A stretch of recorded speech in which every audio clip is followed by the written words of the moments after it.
on the website to locate it, and here we are. The next step is to sign in. Logged in with your password. There we go. I'm in. So we are the lobby. First thing first, start a meeting, create a webinar, watch the events. I'll start a meeting. Select the seating capacity, 10. That's what I preferred. Now it says click on one of the circle. Alright, that's copy the link, and then you can invite the participant. Alright, when you invite the participant will come in and join the place. Okay, basically this is our course outline. I'm going to share my entire screen. So everybody, our topic today, we are going to look at theories and practice. Can we see it? Can I get a yes? Okay. The theory and practice. Theory is a set of related principles that explain the cause and effect, relationship among events. Learning as a process focus on what happened when learning takes place. It has ability to explain and predict, right? So, a learning theory is an attempt to describe how people and animals learn, thereby helping us to understand the inherently complex process of learning. Learning theories provide us with vocabulary and conceptual framework for interpretation, for example, of learning that we observe. The others is suggesting we to look for solution to practical problems. Now, what is the role of instructional expert? All right, we go forward. Now, the role of instructional expert provides us with a framework. This framework provides a systematic process for designing training material. Each letter of the ADDIE is acronym present a separate phase of learning or training. Now, A, to analyze the who, the what, the where, and when, why, by whom of the design process. So before you can do anything, you have to analyze. The D is a design, is to create a blueprint or structure for the training. So before you can design anything, you need a blueprint. You need the roadmap, the way forward, how to go about designing your lesson plan. Now, the next step is to develop a blueprint and creating an instructional training product. Now, the next stage is to implement, is to deliver the training. E, to evaluate. At the end of the project phase or is part of the ADDIE, you have to evaluate it. Okay, behavioral theories. Who are the behavioral theories? Now, behaviorism as a learning theory can be traced back from Aristotle, whose easy memory focus on association being made between events such as lightning and thunder. Other philosophers for that followed Aristotle are the Hobbes, the Humes, the Brown, the Baines, and even Pavlov and Watson Edward. Right. Behavioral learning focus mainly on the following: the antecedent, the preceding and observe actual behaviors, the consequences. Now, I'm going to play you a video. All right. Teacher Tony is concerned about his classroom management. Teacher Tony needs help. I can't get my students to behave properly. Why don't you use behaviorism to help shape appropriate student behavior? What's behaviorism? Behaviorism is a learning theory based on the idea that behavior can be controlled or modified based on the antecedents and consequences of a behavior. Huh? For example, in the classroom, a behavior will only occur if given the right environment or antecedent. The behavior is more or less likely to reoccur based on the reinforcements or consequences that follow, such as rewards and punishments. What? You've probably seen behaviorism at work and didn't even know it. Behaviorism is often used for shaping classroom behavior and helping students learn basic facts and skills. Common examples include, you can watch TV as soon as you're done with your homework.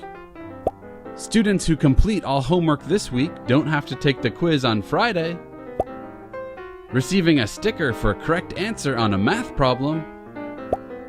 And students who arrive late will receive detention. These are all examples of behaviorism at work in the classroom. Now let's see if we can apply the principles of behaviorism to help solve Teacher Tony's problem.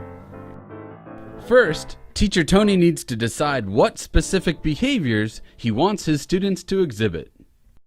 Teacher Tony decides he would like students to show 4 behaviors. Teacher Tony wants students to come to class on time, have materials out when the bell rings, participate in classroom discussions, and push in their chair when they leave class. Next, Teacher Tony must decide on reinforcements or consequences for his students. Teacher Tony decides on 2 reinforcers. First, Teacher Tony will award classroom money to students who demonstrate behaviors. Money can be spent on class rewards, such as using notes on a quiz or turning in homework late with no penalty. Second, Teacher Tony will take away money from students who fail to demonstrate the behaviors. After implementing these principles of behaviorism, Teacher Tony's students are coming to class on time, have materials out when the bell rings, participating in classroom discussions, and pushing in their chair when they leave class. Using behaviorism really helped my classroom management. Cognitive information theory. Teacher Tony is concerned about teaching long division.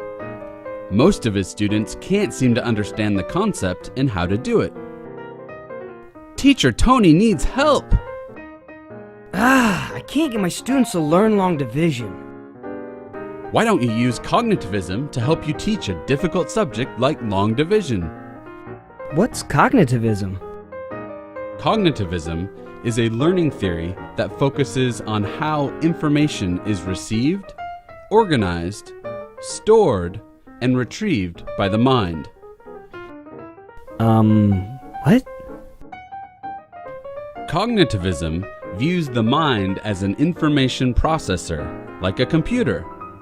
For example, in the classroom, instruction should be organized, sequenced, and presented in a manner that is understandable and meaningful to the learner. Cognitivism emphasizes retention and recall through the use of quality teaching practices. Huh? You've probably seen cognitivism at work and didn't even know it. Cognitivism is often used in developing classroom lessons and helping students learn higher order thinking skills. Common examples include starting a lesson with a hook to create interest, activating prior knowledge by beginning a lesson with a review quiz, chunking information into comprehensible and digestible parts, using graphic organizers to help structure and relate content. These are all examples of cognitivism at work in a classroom. Now let's see if we can apply the principles of cognitivism to help solve Teacher Tony's problem. First, Teacher Tony needs to decide what skills students need in order to understand long division. After thinking, Teacher Tony found that in order to understand long division, students should know basic multiplication, basic division, and how to subtract numbers. Sequencing instruction by teaching prerequisite skills such as multiplication, simple division, and subtraction first will help students build upon prior knowledge to better learn how to do long division. Teacher Tony prepares two things to help his students. He creates the mnemonic device, Dead Monkeys Smell Bad, to help students remember the steps of long division: divide, multiply, subtract, bring down. He also creates a color-coded poster that walks students through the long division process step by step. If students get stuck, they can look at this poster to help cue their memory. After implementing these principles of cognitivism, Teacher Tony's students are doing a much better job of understanding, retaining, and recalling the long division process. Using cognitivism really helped my students learn long division. Now, let's try to look at a video of cognitive theory. We realize that humans generate knowledge and meaning through the sequential development ability. All right. Cognitive learning theory explains why brain is the most incredible network of information. So we need to understand before the student go forward what they're thinking are. Some learn quick, some learn slow. The theory can be divided into two specific theories: social and cognitive theory and cognitive theory behaviors. Now, in order to understand this theory, you must understand characteristics of human being. Our human brain organize, process, select, encode, and store. Now, human memory is active and synthesized. That's straightforward. The active synthesizer memory will add attentions, encoding, and retrieval. Instruction, therefore, should be deliberately guided and supported. Teacher Tony is having difficulty engaging his students in learning about resource sustainability and waste. His current curriculum doesn't build communication and collaboration skills or promote critical thinking and problem solving. He feels his students are passive participants in the learning process. Teacher Tony needs help! I can't get my students to learn higher order thinking skills and problem solving. Why don't you use constructivism to help transform your teaching so that students are actively engaged with problem solving in meaningful contexts? What's constructivism? Constructivism is a learning theory that equates learning with creating meaning from experience. Huh? Learning is more meaningful to students when they are able to interact with a problem or concept. Constructivism can help engage and motivate your students by making them take on a more active role in the learning process. Constructivism utilizes interactive teaching strategies to create meaningful contexts that help students construct knowledge based on their own experiences. Huh? You've probably seen constructivism at work and didn't even know it. Constructivism is often used to teach higher order thinking skills such as reasoning and problem solving, while also helping students transfer their knowledge to new and different situations. Common examples of constructivism include role-playing or simulating a historical event or time period, debating controversial current event issues and topics, utilizing cooperative learning groups to teach multiple perspectives, and allowing students to engage in real-world activities like internships. Now let's see if we can apply the principles of constructivism to help solve Teacher Tony's problem. First, Teacher Tony must decide how to actively engage his students in the topic.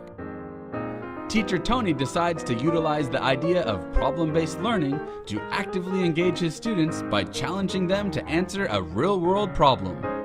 Teacher Tony came up with the following essential question. How can we reduce waste to help sustain Earth's resources? Teacher Tony planned the following activities to help students answer the essential question.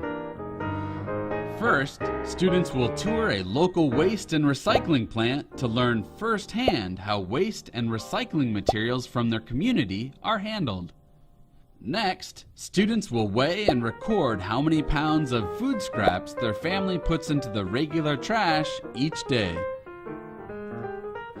Then in groups, students will further research solutions to the problems in books, on the internet, and by interviewing experts around their community and the country using the telephone and Skype. Finally, the student groups will determine how they want to demonstrate their solutions to the essential question. Examples might include student-created books, slideshows, and public service announcements about recycling and the 4 R's. These learning artifacts could be displayed to members of the community and parents at a family recycling night. After implementing these principles of constructivism, Teacher Tony's students are more actively involved in their learning by engaging in problem solving, higher order thinking skills, and collaborative work. Using constructivism really helped engage my students. Before I proceed, what I need to explain again, we have, while conducting your webinar, I need to bring it to your attention. The menu over here to the left hand side, we have a presenter. Now the presenter has the ability to type on chat, add username, turn off the username cam, or turn off the user camera, or turn off the user mic. Turn off this is where you can control how to mute and mute the mic and the video. You normally control it from this side. I find it slightly strange and difficult to navigate. It's not user friendly. You have to reorient your mind in order to understand it. But this is where we normally control the audio and the visual. You turn on the camera and you turn it off. Right here is the broadcast to go wide.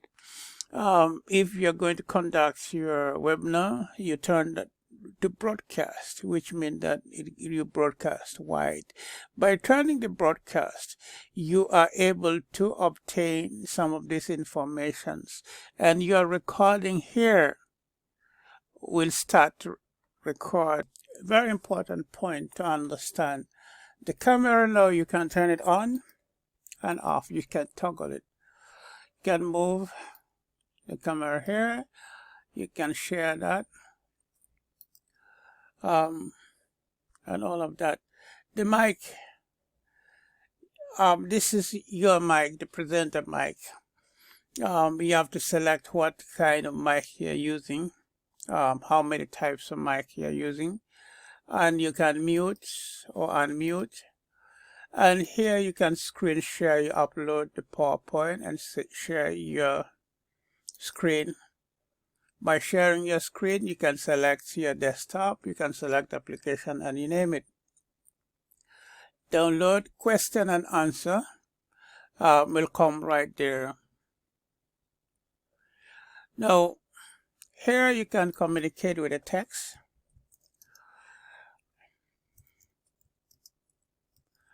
And just everybody respond. This one here is our presentation window. We can expand, we can retract, expand and retract, expand and retract. So we can move them anywhere. Again, the most important aspect of it is that you can go into breakout rooms. There are different breakout rooms. You can go back to the meeting, and then you can resume and all of that. Continue with the broadcasting. All right. At the end of the day, when you finish your presentations, you finish navigating and all of that, you'll come over here and then you can sign out. But basically, these are the features that you have. We can sign out. And again, thank you so much for listening, for paying attention. I hope next time